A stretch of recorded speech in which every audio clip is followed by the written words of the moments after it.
Kodiaq, Kodiaq, Charlie, runway 20, and 1.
The new Kodiaq, it's very exciting. We're very excited to see the new Kodiaq coming a reality. It's going to serve the market in a very different way. The value proposition is fantastic.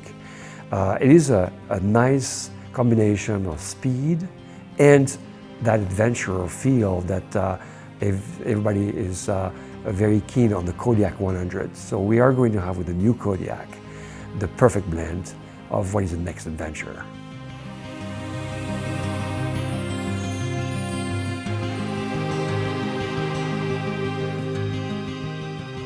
I'm Nicolas Chabert. I am currently the Senior Vice President for the Aircraft Division at Daher, which run the two programs that we have, TBM and Kodiaq. The history of Daher is very long. It's more than 160 years old company, 1863. And in fact, it's also the oldest manufacturer with continuous operation in the world. Morane-Saulnier was created in 1911. So both the family Daher and the aircraft business have been long-standing businesses. Daher's mission is to serve the customers. They serve it through logistics, building parts that's serving the major aviation OEM, but it's also serving directly the customers with our own products, and that's the aircraft mission. The Kodiaq 100 was really born out of the need for a modern-day bush airplane. It came out of the backcountry and humanitarian aviation. It's probably the most versatile airplane that I'm aware of, and it's used in a wide range of missions, from owner-operator to special missions to commercial operations to governments all around the world. So it's become a workhorse and a favorite aircraft of a lot of people. Well, the TBM and the Kodiaq fits very well. Number one, because they are not alike. One, of course, represents more the speed and ultimate vehicle for these owner pilots. But the Kodiaq is also representing the adventure for this same group, and also serves a wider special mission and utilitarian type of customers. So these two products complement each other very well. We realized that there was really a need for a bigger, faster, more capable Kodiaq 100. Of course, Daher purchased the company in 2019. They've made the TBM and are masters of speed. And so between the TBM product line within Daher and then the Kodiaq 100 and our knowledge base in Sandpoint, we really combined all of that knowledge, and we brought it into the new Kodiaq design. The original Kodiaq was very much designed as a bush plane, and that's the niche that it was designed for. It's very good at that. What was determined was that there was a market for an airplane that wasn't maybe quite optimized as much for the short and rough field performance, but had faster cruise performance and was more comfortable to ride in. So that was really the goal for this airplane. So we really feel like it's a really great airplane to fit between the Kodiaq 100 and the TBM 960. The new Kodiaq is going to be one of the fastest non-pressurized single-engine turboprops. It's quite fast, and it still maintains a lot of its STOL capabilities. So that's pretty revolutionary. If you think about it, you have an airplane that can loiter at 80 knots, or it can sprint to 210 knots. So the original had a maximum takeoff horsepower of 750, and then the cruise max continuous power was 700, and this one's 900. The PT6A-140A is the highest power rated small PT6 that Pratt & Whitney has come out with. Everything from the shape of the inlet to the shape of the cowl to how the inlet ducts for the oil coolers are routed and so forth. Everything is optimized for speed.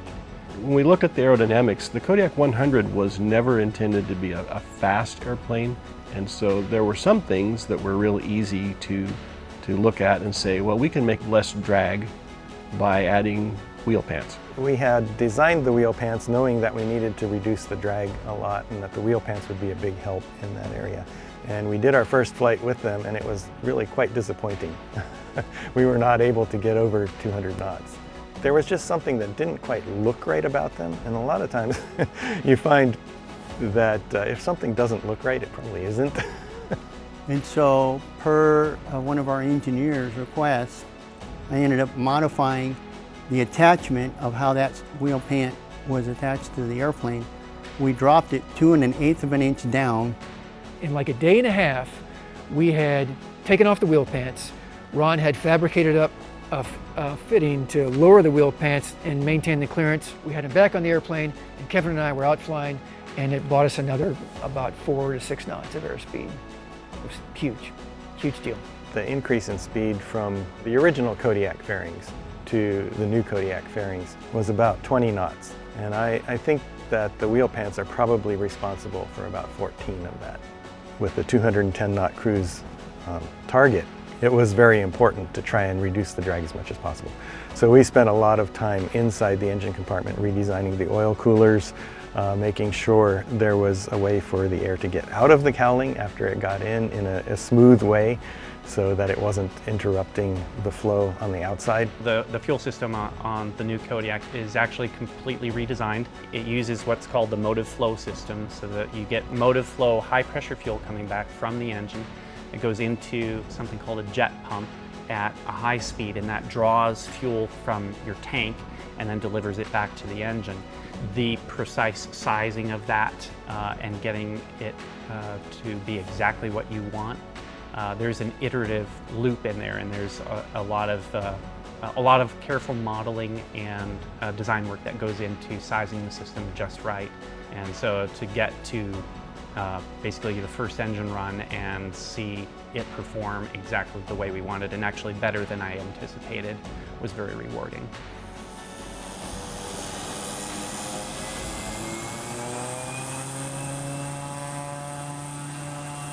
I actually flew the first flight on this airplane, Kevin Brenneman and I, February 28, 2020. It was a great day here in Sandpoint for this company, and also it was a fun first for me and for Kevin as well. We're flying. Flaps coming to 10. At the beginning of this program, there were questions about, well, we've optimized for speed. I wonder if the performance in climb is really going to drop off compared to what we're used to. The performance really knocked our socks off. The climb rate really was far exceeded what we know for the Kodiaq 100, which itself is a great performer. And the speed really kind of caught us off guard as well for this airplane. We designed for it. We had built for it, and the numbers told us that would happen, but not until you really get in the airplane and fly it and see the number on the screen do you believe it. So that first flight was really a great milestone for us. It flies as well at 70 knots at the slow end of the spectrum as it does at 210 knots at the high end of its spectrum. It's got great handling, slow speed, and the landing pattern, in the climb, and just in cruise. So it was the whole package that we had set out to create from the beginning. It shoves you back in your seat, and it keeps accelerating and accelerating, and you rotate and you're looking at the sky and you think, okay, it's going to start slowing down like airplanes often do as you rotate and pull back, but it just keeps accelerating. The performance is phenomenal. Even though it has a higher fuel consumption rate, the performance is so good. You get to altitude much faster and level off, so you actually burn a lot less fuel getting to your optimal cruise altitudes.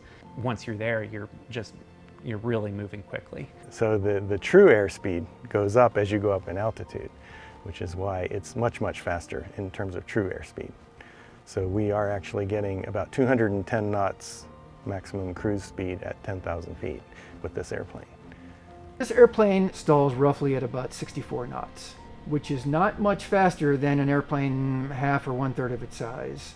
Those aircraft, you can kind of be off for a ride. In this airplane at the stall, it's benign, it's very forgiving, and it allows the pilot time to input the controls that recover from the stall and go flying again. People look at the beautiful exteriors of cars or airplanes and go, ooh, that looks fast, but there's a significant role in what's called internal drag. So how ducting is routed through, how carefully you expand the flow to slow it down, how you neck it back down, and how it exits the airplane. And there's a lot of art and design expertise that goes into getting that to work just right.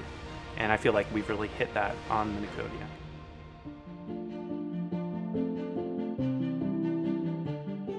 Well, as we say, safety is our priority. We think that way. We're in GA, and we have to work with a very large variety of users and operators, and that's a challenge for us. So we use technology to make sure that we make our product always safer. And everything that we have introduced has always had a component of safety for the last 10 years that I've been running the aircraft division. That has been always a constant in our product evolutions. The new Kodiaq is, Part 23, Amendment 63 certified. So it's certified to the latest and greatest and most modern standards. But again, everything that's safety related is standard on the airplane. Synthetic vision, Garmin autopilot with full ESP and level mode protections. Everything that we do, from our engineers to our production and our quality department, even to our flight ops department and deliveries department, everything revolves around safety within Daher. For our corrosion protection, you start with the skins, right? The outermost piece of the airplane. Once it's been aerodyned, then we primer it. So effectively on the skin for the airplane, we have 3 layers of corrosion protection on each side. So once you put those 2 skin layers together, you effectively have 6 layers of corrosion prevention. Once you have all that assembled, then we paint on top of that, and there's multiple layers as well as a top coat finish. So we have multiple layers of protection right there, so we don't have to worry about corrosion, because we want our planes to be able to go anywhere. Because the airplane has a higher stall speed, we had to recertify the seats. The seats are designed to withstand a 26G forward deceleration, which is right at the limit of survivability for a person. So we are basically to the latest standards on this airplane, and that is where we start with safety. And then from there are certain aspects of the flight characteristics where we have said, for example, that we really want something better than the way it is, because we feel like that would be better for the pilots and safer. The peace of mind for the TKS system is that the system is very robust, and I've watched the system work in really heavy icing conditions. We would go out into icing conditions purposely looking for the heaviest, worst kind of icing conditions that we could find, and we turn on that system and watch that ice just slough off. When you need it, it works very well. We have a 100% inspection policy here at Kodiak. Everything that's put together, our quality personnel looks at and signs off on, which translates to a very, very safe aircraft. When it's going out the door, we know that it is the best product that we could be giving the customer, and it's, I mean, a really cool product just at that. I would say it's probably one of the highest levels of quality control I've been around. One thing I'm anticipating the most, and I can't wait to show the marketplace, is the all-new interior on the new Kodiaq. We spent a lot of time polling customers and talking to passengers and really trying to understand what people liked, what people would like improved from the Kodiaq 100. And we really incorporated a lot of changes into the new Kodiaq. Daewoo's done an excellent job in refining little qualities of the Kodiaq towards what they do with the TBM. You'll find that the new interior seating is elegant, but it's still rugged. It's still rugged like the Kodiaq 100's interior. We wanted maximum flexibility in the interior. And so the same seat, the same passenger seat in this new Kodiaq can be installed facing forwards, facing backwards. It can be installed in a double club configuration. It can be installed in a commuter style configuration. It gives the operator that maximum flexibility to get all 8 of those passenger seats in the back, or not all 8 of those seats, maybe just 2 of those seats or none of those seats, doesn't matter. We wanted to give the customer that complete flexibility. It's just 2 quarter turns and you can move the seats anywhere. So I did a test and I had all 8 seats out of the back compartment in less than 10 minutes. It was so simple. I had them all back in less than 10 minutes. You know, we also even thought about the small things. So every single seat station now has USB plugs. All of the headset jacks are LEMO jacks, so there's no need for batteries anymore. Everybody has plane powered headsets. We really took the best of the auto industry and we really tried to bring it in to the aircraft industry. The Kodiaq 100 has been known for the touchscreen controller for the environmental control system, the ECS. And we're really excited because being that this is a longer airplane and can fly higher, one thing that's really going to be important is heating, because the higher you go, the colder the air is. And so we actually were able to pipe bleed air from the engine through the entire cabin. So one of the test flights I did was up at 25,000 feet with passengers, everybody on oxygen. It was negative 40 degrees Celsius up there, and the cabin stayed at 70 degrees Fahrenheit the entire flight. It was amazing how well the heat system worked. People were comfortable, even in the way tail of the airplane. The all-new interior is really my favorite part of the airplane because I feel like any need you might have or any use you might have for the Kodiaq, we've thought about all of those things and really made this an owner's airplane where it does everything really well. Right now, public safety is probably the largest special mission. And that encompasses everything from law enforcement to intelligence for the DoD. Persistent surveillance is the key word. We can put eyes on the ground for a longer period of time, whereas helicopters, outstanding asset, but they are limited in their capacity to stay airborne. So 45 minutes versus 10 hours. The Garmin 1000 system in it is outstanding. It has all kinds of incorporations for search and rescue, maintaining situational awareness in the aircraft. We have pre-installed a bunch of circuit breakers for special mission use, or for anybody really that wants to add more features to the airframe. And then that way they can just put a label on the circuit breaker and run their wire to the back of the power distribution panel and then run it wherever it goes. So we've really thought about trying to make the airframe support the end user from the get-go. We were able to integrate WireWare into the feature set for the new model Kodiaq as it can really fly anywhere. So that way you have the power lines that get lit up in addition to the your normal TAWs. This really is another really cool feature just to keep the pilot safe.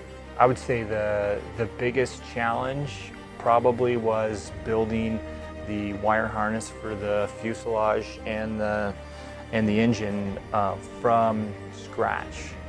We were able to really use the NX Siemens design tool that we have to really 3D modeled everything and then laid it out flat on a big long sheet of paper. We rolled out the wires, cut it ourselves. The installers down there did a great job of connecting everything, and then We put it in the airframe and it fit pretty much exactly like we designed it. So that was a challenge, but it was also one of probably the most rewarding challenge. So at the end of the day, the most important thing is safety, right? Safety of the air crew, so you can provide that safety on the ground.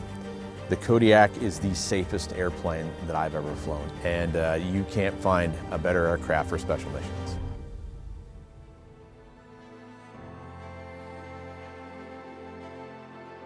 Certification of an airplane is actually a really difficult process that involves showing compliance with a whole bunch of regulations.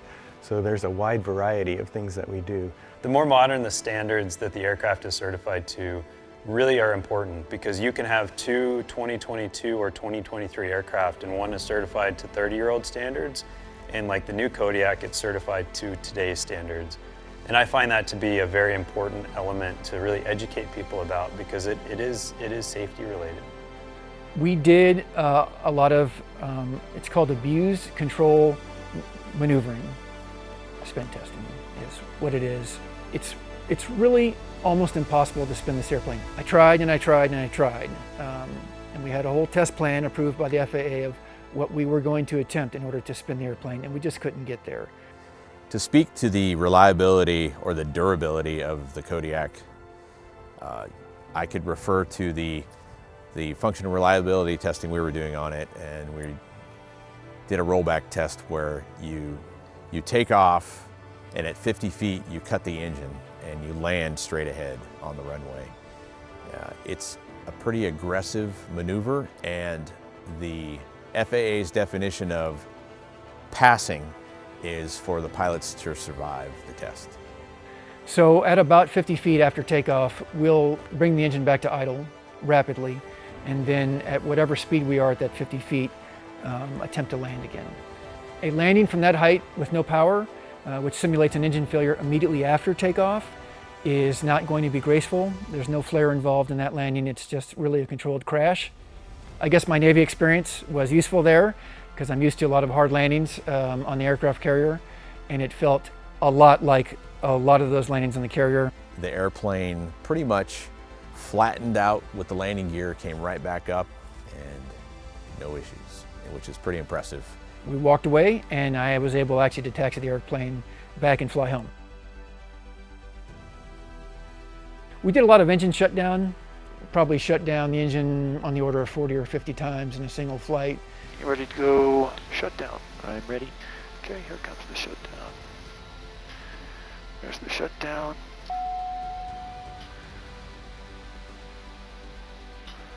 And it restarted every single time, right? Reliability is another thing we're shooting for in this aircraft, and I can say without a doubt, this is a very reliable airplane. The Kodiaq 100 was certified to Amendment 55 standards. This is certified to Amendment 63 standards, the new Kodiaq. Not only did the Kodiaq pass, the new Kodiaq passed with flying colors. You know, if I had one airplane to fly me and my family in, it would definitely be the Kodiaq.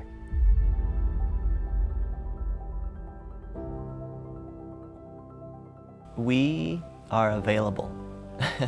I think that's a big difference, right? A quick email to Kodiak Care comes all the way to my desk in engineering within minutes of its arrival into their mailbox. When a customer has an issue, they're going to pick up the phone, they're going to call us, and they'll get a person. It doesn't matter where they are, what time of the day it is, we will work with them to solve their issue, whatever it is. We're able to take the maintenance program and build a program that the customers can take delivery of their aircraft, and it's essentially hands-off from then on. For the first 4 years, the aircraft maintenance is covered at any of our Kodiak authorized service centers, and the warranty is covered as well. So all of your scheduled items, all of your warranty, all of that stuff is going to be covered.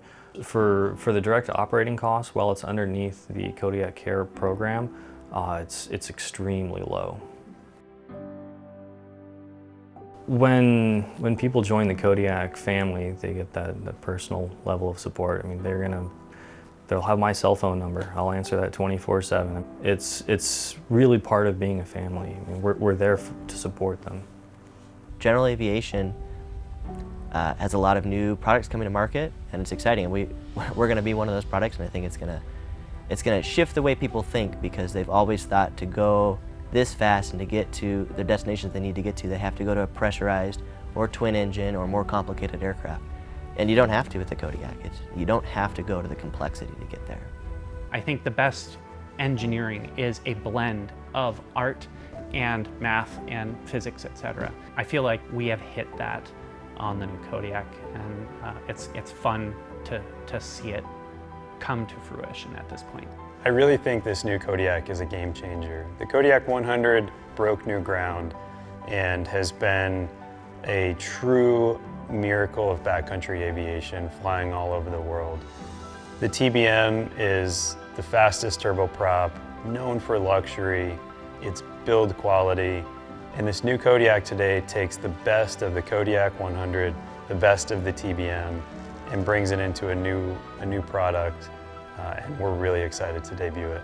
Make sure that you continue to follow us because we are committed to the future and making sure that we can provide the best and the greatest and continue to evolve in our product roadmap.